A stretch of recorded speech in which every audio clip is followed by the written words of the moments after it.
சிலுவையின் நிழலில் சில நிமிடங்கள். இந்த நாட்களும் கூட வேதத்திலேருந்து ஒரு வார்த்தையை நாம் பார்க்குறோம். ஆதியாகமம் 5ஆம் அதிகாரத்தில் பார்த்திங்கன்னா 24ஆம் வசனத்தில், ஏனோக்கு தேவனோடையே சஞ்சரித்து கொண்டிருக்கையில் காணப்படாமல் போனான், தேவன் அவனை எடுத்துக்கொண்டார் அப்படின்னு சொல்லி நம்ம பார்க்குறோம். பிரியமானவர்களே, தேவனோடு கூட இந்த மனிதர் இணைஞ்சாராம், சஞ்சரித்து கொண்டே இருந்தாராம்.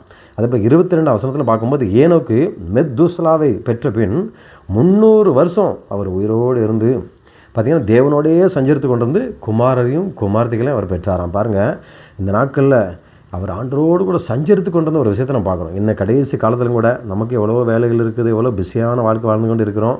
ஆனாலும் கூட எந்த ஒரு மனிதன் தேவனோடு கூட நடக்கிறார்களோ, தேவனுக்கு பிரியமாக நடக்கிறார்களோ, அவரோடு கூட சஞ்சரித்து கொண்டிருக்கிறார்களோ, அவனுக்கு அநேக ரகசியங்களை கர்த்தர் வெளிப்படுத்துவார். இவருக்கு ஒரு விசுவாசம் இருந்தது, அவர் காணப்படாமல் போனார் அப்படின்னு சொல்லி நம்ம பார்க்குறோம். பிரியமானவர்களே, தேவனே அவரை எடுத்துக்கொண்டார் அப்படின்னு சொல்லி வேதம் சொல்கிறது. இன்றைக்கி வேதத்திலே பார்த்திங்கன்னா 2 பேர் தேவனோடு கூட எடுத்துக்கொள்ளப்பட்டாங்க, மரணத்தை காணாதபடிக்கு. ஒன்று பார்த்திங்கன்னா ஏனோக்கு ஐயா, அதே மாதிரி இன்னொன்று எலியா. அவருடைய வாழ்க்கையிலும் தீர்க்கதரிசியாக இருந்தாலும் கூட அவர் ஆண்டோடு கூட எடுத்துக்கொள்ளப்பட்டாராம். காரணம் என்ன? இந்த ஏனோக்கு தேவனோடே கூட சஞ்சரித்து கொண்டு இருந்தார். இன்றைக்கி நிறைய பேர் ஆண்டோடு கூட நடக்கிற அப்படிம்பாங்க, ஆனால் இருளிலே நடந்துகிட்டு இருப்பாங்க. இந்த ஏனோக்கு பார்த்திங்கன்னா அவர் ஆண்டோடு கூட நடந்து கொண்டு இருந்தார். வேதம் சொல்கிறது 1 யோவான் 1ஆம் அதிகாரத்தில் 5ஆம் வசனத்துலேருந்து பார்த்திங்கன்னா, ஒரு மனுஷன் நான் தேவனோடு கூட ஐக்கியப்பட்டிருக்கிறேன் அப்படின்னா அவர் எப்படி ஒளியாக இருக்கிறாரோ இடத்துல ஒரு சின்னது கூட இருளே கிடையாது. அதே போல் நம்முடைய வாழ்க்கையிலும் கூட ஒளியாக இருக்கணுமா, அவரோடு கூட ஐக்கியப்பட்டிருக்கணும்னு சொன்னால் அவர் நடந்தபடியே நம்மளே என்ன செய்யணுமா, ஒளியிலே நடக்கணும் அப்படின்னு சொல்லி வேதம் சொல்கிறது. சத்தியத்திலேயே நடக்கணுமா. இந்த ஏனோக்கும் பார்த்திங்கன்னா அவர் சத்தியத்திலே நடந்தார், பரிசுத்தமான ஒரு வாழ்க்கையை வாழ்ந்தார், அவர் தேவனோ விசுவாசித்தார். அதேபோல் தான் இந்த எபிரேயர் 1ஆம் அதிகாரத்தில் 11ஆம் அதிகாரத்திலும் கூட பார்த்திங்கன்னா 5ஆம் வசனத்தில், விசுவாசத்தினாலே ஏனோக்கும் மரணத்தை காணாதபடிக்கு எடுத்துக்கொள்ளப்பட்டாராம். இன்றைக்கி நம்முடைய விசுவாசம் எப்படிப்பட்டதாக இருக்கிறது? தேவன் அவனை எடுத்துக்கொண்டபடினால் காணப்படாமல் போனான்.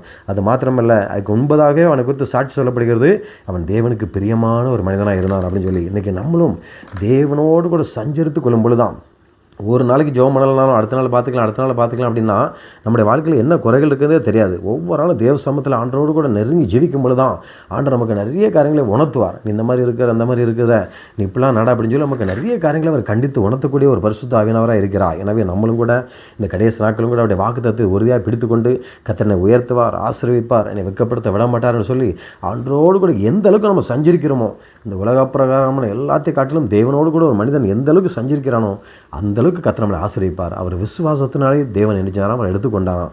இன்றைக்கி நம்முடைய வாழ்க்கையில் இந்த விசுவாசம் இருக்கிறதா, பரிசுத்தமான வாழ்க்கை காணப்படுகிறதா, தேவனோடு கூட நம்ம சஞ்சரித்து கொண்டிருக்கிறோமா, அவன் வாக்கு தத்தங்களை நம்பினான் அப்படின்னு சொல்லி பார்க்குறோம், தேவனுக்கு பிரியமாக நடக்கிறத நான் பார்க்குறோம். அதே போல் நம்மளும் இந்த நாட்களே ஆண்டருக்கு ஒப்பு கொடுப்போம், ஆண்டரை நான் நம்மோடு கூட சஞ்சரிக்க வேண்டும் என்று சொல்லி ஒப்பு கொடுப்போம். கர்த்தர் நம்முடைய வாழ்க்கையும் அவர் பல மடங்கு ஆசீர்வதிப்பார். ஆமென். அல்லேலூயா.